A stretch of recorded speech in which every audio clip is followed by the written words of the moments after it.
The wind moved restlessly across the wide plains, carrying with it the smell of dry grass and dust. Ethan Cole leaned against the porch post of his ranch house, hat pulled low against the late afternoon sun, his sharp gaze fixed on nothing in particular. The land stretched endlessly around him, miles of rolling pasture broken only by the line of cottonwoods that marked the river. To anyone passing by, the ranch looked alive with promise. Fat cattle grazing in the distance, barns in solid repair, fences standing straight and strong. But to Ethan it was hollow. The work kept his hands occupied, but it did nothing for the silence that had settled deep into his bones. It had been 3 years since the fever swept through the valley, taking his younger brother, his sister-in-law, and their little boy in the space of a single week. Ethan had buried them himself, hammering the crude crosses into the red earth until his hands bled. Since then, words had seemed too heavy to carry. He had become a man of nods and grunts, of long hours in the saddle, and of nights sitting alone by the fire, staring into the flames until sleep claimed him. But the land demanded more than one man's strength. He knew it, felt it each evening when his shoulders ached and his hands shook with weariness. The ranch was growing, the cattle multiplying, and without help he could not keep pace. He had thought of hiring hands, young men drifting through the frontier looking for work, but none had stayed long. The silence of the place drove them off. Or maybe it was the silence in Ethan himself. That was when the thought of a wife had first come to him. Not out of longing, not at first, but out of practicality. A woman could keep the house warm, cook meals, and perhaps even remind him what it felt like to be human. But not just any woman. He wanted someone untouched by grief or hardship, someone who had not yet been worn down by the cruel hand of life. A virgin bride, he decided, a fresh beginning, unclouded by the shadows of the past. He had written the letter with careful, halting words, scratching out lines on rough paper by lamplight. A man of 30, of good means, seeking a God-fearing young woman of pure character to share a home on the plains. In return, a secure life, a roof, and honest companionship. He had sealed the envelope and sent it east with the stage, half convinced he would never hear back. Weeks passed, then months, and just as he had nearly given up hope, a reply came. The matchmaker assured him a bride had been found. She was young, of good morals, unspoiled. She would come by stagecoach within the month. Ethan folded the letter and set it aside without letting himself think too much about it. Hope was a dangerous thing. It had betrayed him before. Still, in the quiet hours of the evening, as the fire crackled and shadows danced across the cabin walls, he found himself imagining what it might be like. Someone else's voice in the house, someone humming a tune while cooking supper, someone to break the silence that pressed on him like a weight. And so Ethan waited. The land stretched wide and lonely around him, and each sunrise brought him closer to the arrival of the bride he believed would mend the silence in his life. The wheels of the stagecoach rattled over the rocky trail, jolting Clara Hayes with every turn. She pressed a hand to the small valise at her side, the only possession she had left in the world. Inside were 2 dresses, a worn Bible, and a locket holding a miniature portrait of her late husband, Samuel. She kept the locket shut now. To open it, to look upon his face, was to invite a wave of grief she could not bear within the crowded coach. Just 6 months ago, Clara had stood in a little mining town, clutching Samuel's arm, her heart full of hope. He was strong, full of plans, speaking of striking it rich, buying land, starting a family. But fate had been cruel. An accident in the shaft had left her a widow before she'd reached her 22nd birthday. The townsfolk, kindly enough, gave her their pity, but pity did not feed a woman or put a roof over her head. And Samuel had left her nothing but debts. At first, she'd tried to find work, sewing, laundry, cooking in exchange for board, but the wages were pitiful, and the eyes of the men who watched her lingered too long. One offered her a position in his saloon that she dared not accept. Each day grew harder, and at night, when the bed was cold and empty, Clara whispered Samuel's name into the darkness and wept. It was an older woman in town, Mrs. Hartley, who had finally pressed a letter into her hand. "There's a service," she had said, her voice low but firm. "Men out west seeking wives. They'll pay the fare. You'd be safe, child. You could start over." At first, Clara had refused. She was no blushing maiden, no innocent bride fresh to the world. She carried grief in her heart and guilt on her shoulders. What decent man would want her, a widow with nothing to her name? But as the days grew longer and hunger gnawed at her belly, Clara's pride began to bend. She wrote to the agency, though her hand trembled as she inked her name. She did not lie, but she did not confess everything either. When the reply came, promising her a place as the wife of a rancher in the plains of Kansas, she sat for a long while staring at the words. A rancher. Land, cattle, stability. Perhaps even kindness if God willed it. She prayed for courage, gathered her meager belongings, and climbed into the stagecoach bound west. Now, as the prairie unrolled endlessly outside the window, Clara's thoughts turned in anxious circles. What would he expect of her? She knew the man had written for a young, untouched bride. She was still young, yes, but no longer untouched. Would he send her away when he saw the truth in her eyes? She twisted her wedding ring, the one she still wore though Samuel was gone. She should take it off before she met the rancher. And yet her hand would not let go. The coach lurched, sending dust flying, and the passengers shifted uncomfortably. A farmer and his wife murmured quietly to one another. A soldier snored in the corner. Clara sat silent, her back straight, her gaze fixed on the horizon. She had no family to return to, no home to claim her, no second chance if this one failed. "Lord," she whispered under her breath, "I don't ask for riches, nor ease, nor even happiness. Only let there be kindness in him. Only let him see I am worth more than my sorrow." The horses strained against their harnesses as the driver called out, "Next stop, Cole Ranch!" Clara's heart clenched, her fingers gripping the valise tighter. Ahead, her new life waited. Behind, her old one lay buried beneath a miner's grave. The stagecoach creaked to a halt in a cloud of dust, and Clara felt her heart stumble in her chest. The driver swung down, calling out, "Cole Ranch!" His voice carried on the dry wind, and the horses shifted restlessly in their traces. Clara smoothed her skirt with trembling hands, her throat suddenly too tight to swallow. This was it, the end of the journey, the beginning of whatever life lay ahead. She stepped carefully down, boots crunching against the hard-packed earth. The ranch spread wide before her, acres of pasture stretching toward the horizon. The house itself was sturdy, built of weathered timber with smoke curling from the chimney. Beside the porch stood a man, tall, broad-shouldered, hat shading his face. He was still as stone, hands braced on his hips, watching her with eyes she could not yet read. Clara's breath caught. She had expected someone older, perhaps softer, but Ethan Cole looked carved from the land itself. His face was tanned and stern, his jaw set like iron. She felt the weight of his gaze even from across the yard, and for an instant, shame pressed down on her like a heavy cloak. He had asked for a virgin bride. Instead, he was getting a widow carrying secrets and sorrow. Ethan didn't move right away. He had been bracing himself for this moment for weeks, imagining a girl stepping off the stage, young, shy, her cheeks pink with innocence. Instead, what he saw was a woman. Her eyes were dark and steady, rimmed with weariness. There was a grace to the way she held herself, but also a heaviness, as if she bore a burden no one else could see. She was not what he expected. Not at all. The driver tipped his hat. "Here she is, Mr. Cole, safe and sound." He handed down her valise, gave a brief nod, and climbed back onto the coach. Moments later, the wheels rattled again, carrying dust and echoes down the road, leaving Clara and Ethan alone in the yard. Silence stretched between them.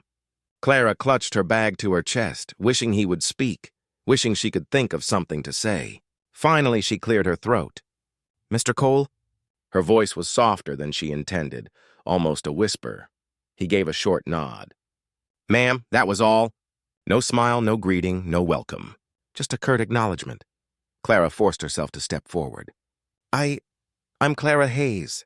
She wanted to add something else, something bright to fill the air between them, but words failed her. Ethan studied her face, the tremor in her voice, the ring still glinting faintly on her finger. His jaw tightened. The agency had promised him a fresh start, a woman untouched by sorrow, someone who could chase away the ghosts of his past. But the woman standing before him carried ghosts of her own. He could see it plain as day. Still, she had come. She had crossed miles of dust and loneliness to stand on his porch. He could not turn her away, not now. But he could not open himself either, not yet. "House is this way," he said finally, his voice low and gravelly from disuse. He turned without waiting, his boots striking the porch steps. Clara followed, her heart heavy. She had imagined warmth in this moment, imagined a hand reaching for hers, imagined the first seed of belonging. Instead, she felt as though she had stepped into a world colder than the one she had left behind. Yet as she crossed the threshold of the ranch house, a flicker of determination rose in her. She had survived widowhood, hunger, and the long road west. She could survive this too, and maybe, just maybe, she could thaw the silence of the man who was now her husband. The first days at Cole Ranch passed like a strange dance, where neither partner knew the steps. Clara rose early, as she had in her mining town years, and set about making herself useful. She swept floors, aired bedding, and lit the fire before the chill of dawn crept too deep into the house. She cooked simple meals, cornbread, beans, salt pork, sometimes biscuits if the flour stretched far enough, and laid them on the table without a word. Ethan would come in from the barn, silent as ever, wash his hands at the basin, and take his seat. He ate with the same grim determination he used for mending fences or branding calves. When he finished, he gave a brief nod of thanks, then returned to his work. The routine was steady, reliable, but it left Clara aching with loneliness. She longed for conversation, for even a simple question. "How was your morning? Did you sleep well?" But Ethan spoke little, and when he did, it was only of chores, the feed, the fences, the weather. At night, the silence was heavier still. They did not share a bed. Ethan slept in the small bunkhouse near the barn, leaving Clara in the main bedroom of the house. She told herself it was propriety, that perhaps he wanted to take things slowly. Yet doubt whispered in her mind. Perhaps he had seen through her, seen the truth of her widowhood in her eyes, and found her wanting. Still, Clara worked. She scrubbed the hearthstones until they gleamed, patched the curtains with careful stitches, and planted herbs near the kitchen door. She baked bread and set it cooling on the windowsill, the scent mingling with the dry prairie wind. Bit by bit, she tried to breathe warmth into the house that had long stood quiet. Ethan noticed, though he did not say it aloud. The house looked less empty when he came in from long hours on horseback. The smell of supper greeted him, the bed was neatly made, and there were small touches, flowers in a chipped jar on the table, a quilt mended with care that had not been there before. But instead of softening him, these reminders stirred something raw in his chest. He had asked for a girl untouched by sorrow. Instead, he had a woman who reminded him of all he had lost. Her presence was a constant reminder that he was not alone anymore, and that frightened him more than solitude ever had. One evening, as the sun dipped low, Clara lingered on the porch, watching Ethan mend a harness by lantern light. She wanted to say something, anything, to break the wall between them. At last, she gathered her courage. "It's good land," she said softly, her voice barely rising above the cricket's hum. "You've cared for it well." Ethan paused, his hand stilling on the leather strap. For a moment, Clara thought he might ignore her. Then he gave a short nod. "Takes work, nothing more." The words struck her like a stone. She swallowed, turned, and went inside. Tears pricked her eyes, but she forced them back. She would not let him see her cry. That night, lying awake in the dark, Clara wrestled with despair. Had she made a terrible mistake in coming here? Would her life be nothing more than endless silence beside a man who kept his heart locked away? Yet even as she asked herself those questions, a spark of defiance flared within her. She had not endured widowhood and hardship just to give up now. Somehow she would find a way through his silence. Somehow she would prove that she was not a burden, not a disappointment. And maybe, just maybe, She would teach Ethan Cole that even broken hearts could learn to beat together. The prairie had a way of amplifying silence. On some days, Clara felt as though the vast horizon was swallowing her voice, leaving only the creak of the windmill and the lowing of cattle in the distance. Yet silence wasn't the hardest thing she lived with now.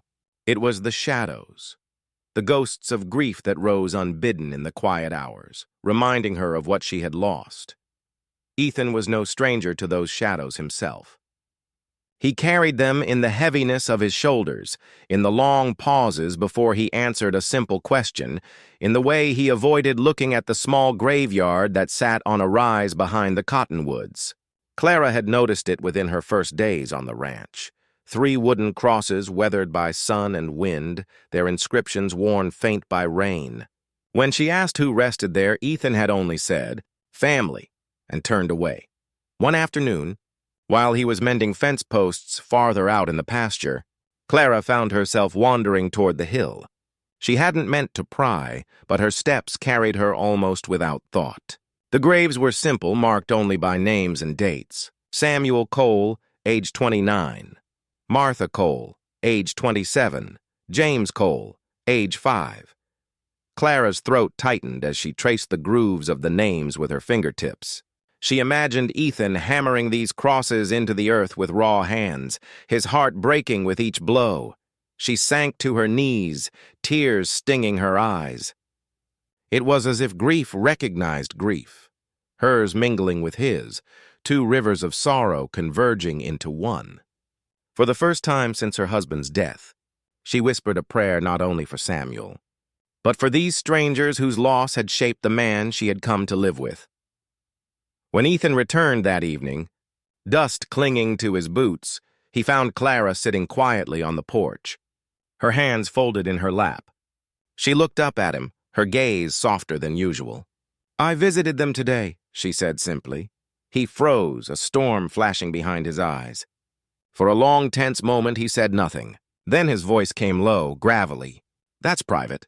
Clara nodded. "I know. I didn't mean disrespect. I wanted to understand." Ethan's chest tightened. He had built walls high and strong around his pain, walls no one had dared to climb. Yet here was this woman, this widow who carried shadows of her own, speaking as if grief were a language they both understood. Part of him bristled, but another part, a smaller and quieter part, felt something shift inside. That night, Clara lay awake, staring at the ceiling beams. Memories of Samuel pressed in, his laughter, the way he'd carried her across the threshold of their first home, the last time she'd kissed him before the accident stole him away. She wept silently, one hand curled around the locket under her pillow. In the bunkhouse, Ethan sat by the lantern long after the chores were done, staring at his brother's pocket knife, the only keepsake he had kept close. He thought of Clara at the graves, her fingers brushing across the names, and for the first time in years, he didn't feel angry that someone else had touched his sorrow. Instead, he felt less alone. The next morning, when Clara placed his breakfast on the table, Ethan surprised himself. "Thank you," he said, his voice rough but more earnest than before. She looked at him in quiet astonishment. It was the first time he had spoken those words with meaning. And though it was small, it was enough to make her believe that maybe, just maybe, grief could be a bridge between them, not a wall. The days rolled on, marked by chores, meals, and the steady rhythm of ranch life. To an outsider, it might have seemed nothing changed between Ethan and Clara, but Clara noticed the smallest shifts. Ethan's silences weren't as heavy as before. Sometimes his gaze lingered on her as though he wanted to speak, but couldn't quite find the words. She had learned not to press. A man like Ethan would reveal himself like the prairie after a long winter, slowly, cautiously in his own time. One evening, as twilight settled and the last of the cattle were driven in, Clara sat by the fire with her sewing basket. The shirt she mended was Ethan's, worn thin at the elbows, and she hummed softly as her needle moved. It wasn't a tune she had meant to sing. The hymn rose from her lips almost without thought, one her mother had taught her as a child. Her voice was low but steady, filling the quiet cabin with something warmer than the crackle of firewood. Ethan pushed the door open just then, dust still clinging to his boots. He stopped short in the threshold, caught by the sound. It had been years since music had graced these walls, years since his sister-in-law's gentle voice had lifted hymns in this very room. For a long moment he simply stood there, hat in hand, listening. The tightness in his chest eased in a way he hadn't thought possible. Clara startled when she noticed him watching, her cheeks warming with embarrassment. "Oh," she murmured, setting the needle aside. "I didn't hear you come in. Forgive me, I was only—" "Don't stop," he said, his voice rougher than he intended. She blinked at him, unsure she had heard correctly. Ethan cleared his throat, glancing away. "It's nice." The singing. Clara's heart lifted at the words. It was the most personal thing he had said to her since her arrival. For once, she didn't feel like an intruder in his world, but someone who belonged, even if only in a small way. That night, when Ethan sat down at the table, Clara dared to ask, "Would you like me to read aloud while you eat? The good book, perhaps? Or something lighter?" He hesitated, then gave a small nod. "If you'd like." So she opened her worn Bible, the one she had carried all the way from the mining town, and read softly as he ate. Her voice filled the gaps where silence usually pressed, weaving words into the air that settled around them like a blanket. Ethan listened, not only to the scripture but to the rise and fall of her voice, the comfort in her tone. In the days that followed, he found himself waiting for those moments, her humming as she worked, her reading in the evenings, her gentle questions about the ranch. And though his answers were still spare, they were more than grunts and nods. He began to offer her words, short but sincere. "Fence held after the storm. Cattle are strong this season. Your bread's good." To Clara, these fragments were like sunlight breaking through storm clouds. Each small kindness, each spoken word was a crack in the wall he had built around his heart.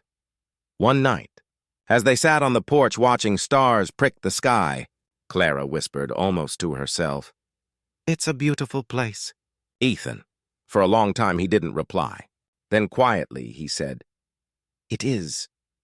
Now." The words were so soft she almost thought she imagined them. But they sank deep into her heart, warming the cold spaces she had carried since Samuel's death. The walls were not gone, but for the first time, Clara believed they could crumble. And Ethan, though he would not admit it, had begun to hope the same. The storm came without warning, sweeping across the plains in a fury of black clouds and wind that bent the cottonwoods near to breaking. Ethan had been in the north pasture when he saw the sky darken, and by the time he returned to the yard, the rain was falling in heavy sheets. He cursed under his breath when he spotted the fence lines sagging under the force of the wind. If the posts gave way, the cattle could scatter for miles. He grabbed his tools and headed out again, but Clara followed him to the door, clutching her shawl around her shoulders. "Ethan, let me help!" "No," he barked, harsher than he intended. "Stay inside. This isn't work for you." But Clara didn't retreat, her jaw set with quiet determination. "I've mended fences before. My father's farm, storms worse than this. I can hold a post steady while you drive it in. Don't make me stand idle while the place we both depend on falls apart." Ethan froze, water dripping from his hat brim. He wanted to refuse, wanted to keep her safe inside, away from the mud and the risk. But there was no time to argue, and something in her eyes told him she would not yield. With a short nod, he thrust a coil of wire into her hands. "Fine, but stay close." They fought the storm together side by side in the driving rain. Clara's skirts were soaked and heavy, her hair plastered against her cheeks, but she didn't falter. She braced posts with all her strength, her hands raw from the rope burns, while Ethan drove stakes into the earth with swift, practiced blows. Thunder cracked above them, but somehow, through the roar of the storm, they began to laugh. Short, breathless bursts of laughter at the absurdity of their struggle. When at last the fence stood firm again, Ethan dropped his hammer and leaned on the post, chest heaving. Clara, drenched to the skin, laughed harder, her face glowing despite the mud smeared across her cheek. "We did it," she gasped, her voice carrying over the wind. Ethan looked at her then, really looked, and something shifted inside him. She was not fragile. She was not the delicate, untouched bride he had once imagined. She was strong, resilient, capable of meeting the storm head-on. And for the first time, he felt the walls around his heart give way to something warmer, admiration, even pride. Back in the house, they shed their soaked clothes near the fire, modestly averting their eyes as they wrapped themselves in blankets. Clara's hands were red and trembling, but her smile lingered. Ethan fetched salve for her burns, his large hand surprisingly gentle as he rubbed it into her palms. "You shouldn't have been out there," he said quietly. "And yet," she replied, with a teasing tilt of her head. "You needed me." Ethan met her gaze and didn't look away. The truth of her words settled between them like a steady flame. He had needed her, not just in the storm, but in ways he was only beginning to admit to himself. For Clara, the night was a turning point as well. She saw the flicker of something new in his eyes, something softer than the stern distance he usually carried. Trust, perhaps, respect, and maybe, if she dared to hope, the beginnings of something deeper. As the storm raged on outside, the two of them sat close to the fire, their shoulders almost touching beneath their blankets. Neither spoke of it aloud, but both felt it. The storm had not only tested the ranch, it had tested their bond. And for the first time, Clara believed they had a chance to weather more than just the wind and rain. The storm had passed, leaving the land washed clean and glistening beneath a pale sunrise. For days afterward, Clara and Ethan worked side by side, mending the last of the damage. Something unspoken lingered between them since that night, the memory of laughter in the rain, of sitting shoulder to shoulder before the fire, of Ethan's hands gentle as he rubbed salve into her palms. It was not yet love, but it was something more than silence. Clara felt the weight of her secret pressing harder than ever.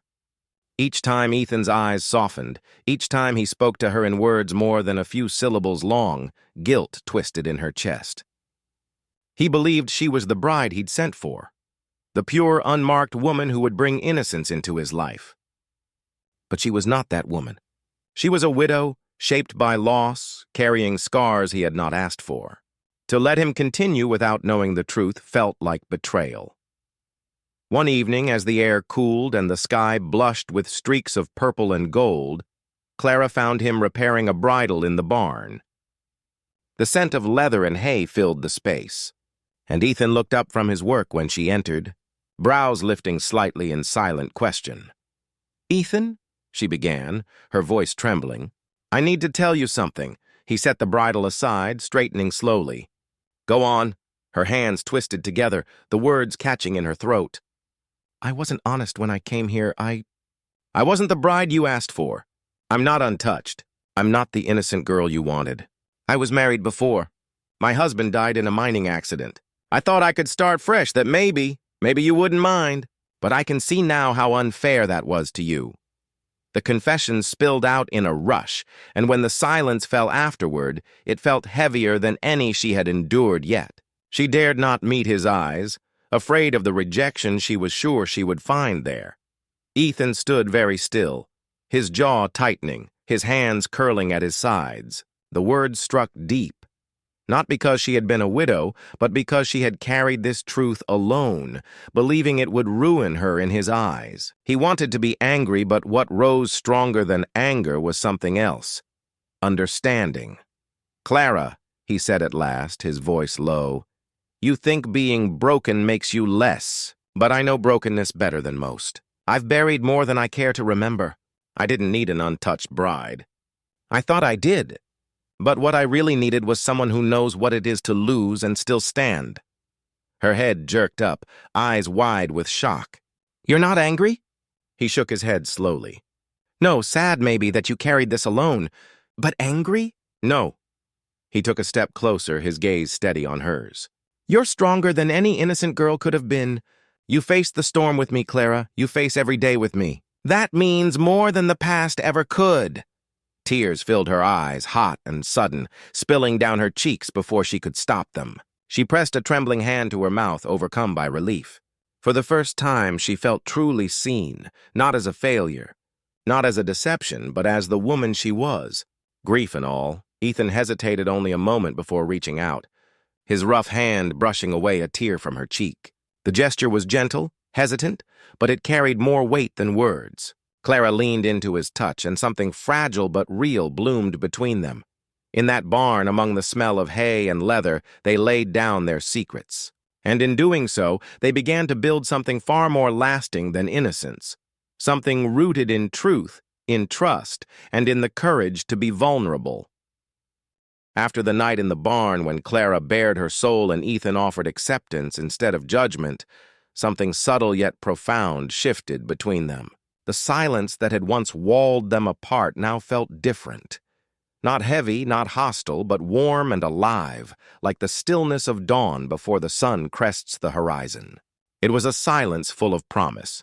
In the days that followed, their rhythm grew gentler. Where once their exchanges had been clipped and practical, now there was space for softness. Ethan would linger a moment longer when handing Clara her coffee in the morning, his fingers brushing hers deliberately instead of by accident. Clara would hum while she worked in the kitchen, and more than once Ethan found himself standing in the doorway, watching her with a quiet yearning he could no longer deny. It was small things that marked the change. When Ethan returned from a long day of herding cattle, Clara met him at the porch with a cool rag to wipe the sweat and dust from his brow. When Clara burned her hand taking bread from the oven, Ethan caught her wrist gently, dousing the sting with water and cradling her palm longer than necessary. Neither spoke of what was happening, but both felt the invisible tether drawing them closer. One evening, as summer's warmth deepened, Ethan saddled his horse and wordlessly offered his hand to Clara. "Come," he said simply, his deep voice softer than usual. She hesitated, then placed her hand in his, letting him lift her onto the saddle before him. They rode together across the open land, the sky ablaze with stars above them, the prairie stretching wide and endless. Clara leaned back against him, the steady beat of his heart beneath her ear. And for the first time since her husband's death, she felt safe, truly safe. Ethan brought her to a rise overlooking the ranch. From there, the cabin's lantern glowed faintly in the distance, a tiny beacon of light against the vast dark. They dismounted, and he stood close beside her, his arm brushing hers. "I used to think this place was too empty," he murmured. "Too quiet. But with you here, Clara, it doesn't feel empty anymore." The confession stole her breath. She turned to him, her eyes wide, searching his face. In the faint starlight, he looked more vulnerable than she had ever seen him. His usual reserve stripped away, his loneliness laid bare. Her hand rose of its own accord, cupping his cheek. "You've given me more kindness than I thought I'd ever deserve again," she whispered. "I thought my heart was too broken to feel anything new. But you've brought it back to life?" For a long moment, neither moved. Then, slowly, Ethan leaned down, his lips brushing hers in a kiss that was at once hesitant and certain, tender and unyielding. Clara melted into him, her arms circling his neck, her heart racing in a way she had not believed possible again. It was not the fevered passion of youth, nor the fleeting touch of loneliness. It was something deeper, steadier. It was love awakening, fragile and fierce all at once. When they parted, both were breathless, but neither looked away. Ethan pressed his forehead to hers, his voice husky. "Clara, I don't know what tomorrow brings, but I do know this. I don't want to face it without you." Tears welled in her eyes, but this time they were not born of grief. They were born of joy, of the miracle of finding love in a place she least expected. She nodded, her voice steady. "Then we'll face it together." In that moment, beneath the endless stars, their broken pieces fit together, not perfectly, but honestly. And from honesty, love blossomed, stronger than silence, stronger than grief. The kiss under the stars changed everything, though nothing outwardly seemed different at first. Clara and Ethan still rose with the dawn, still tended to cattle, mended fences, and cooked meals as before. Yet every ordinary task now carried the quiet thrill of belonging. What had once been routine now felt shared, like each moment was a brick laid in the foundation of something lasting. Ethan was not a man of grand gestures. He didn't shower Clara with flowery words or promises. Instead, his love showed itself in steady, dependable ways, repairing the roof before the rains came, carving her a sturdy wooden stool so she could rest while kneading bread, leaving a wildflower on the table without explanation. Clara, in turn, found herself pouring affection into the home, sewing curtains, planting herbs by the kitchen door, humming soft songs that filled the once lonely cabin with warmth. As summer stretched on, neighbors began to notice the change. When they rode out for supplies or attended Sunday service, people whispered less about the strange pairing of the widowed bride and the silent rancher. Instead, they remarked on how Clara's eyes shone brighter, how Ethan's shoulders seemed less burdened. A few even smiled knowingly, for they recognized what was happening long before Ethan or Clara dared put it into words. Still, shadows of the past lingered.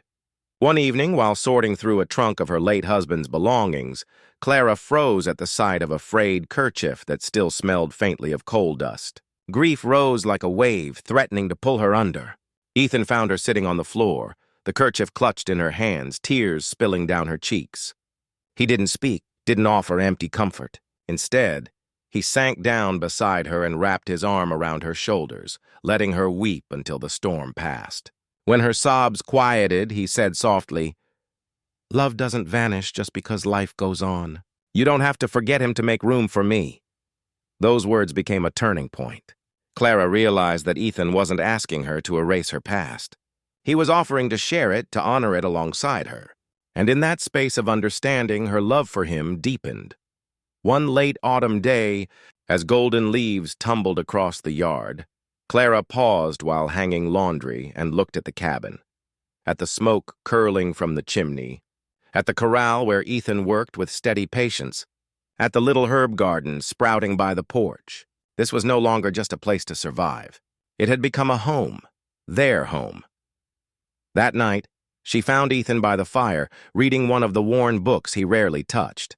She took his hand in both of hers, her voice firm though her heart raced. "Ethan, I want you to know, I don't just live here. I belong here. With you." His eyes lifted, steady and searching, and for a moment she thought he might retreat into silence. But then his lips curved into the faintest, most genuine smile she had ever seen. "And I with you," he replied simply. They sealed the promise not with grand vows, but with the intertwining of hands, the quiet certainty of two souls choosing each other day after day. It wasn't the fairy tale either had once imagined, but it was truer, stronger, a love born of loss, tested by storms, and made whole by honesty. As winter settled across the plains, Clara and Ethan faced it together, no longer lonely or grieving, but building a life with shared laughter, shared burdens, and a silence that had transformed into peace. Their story was not one of perfection, but of redemption, proof that even the most broken hearts could find home again.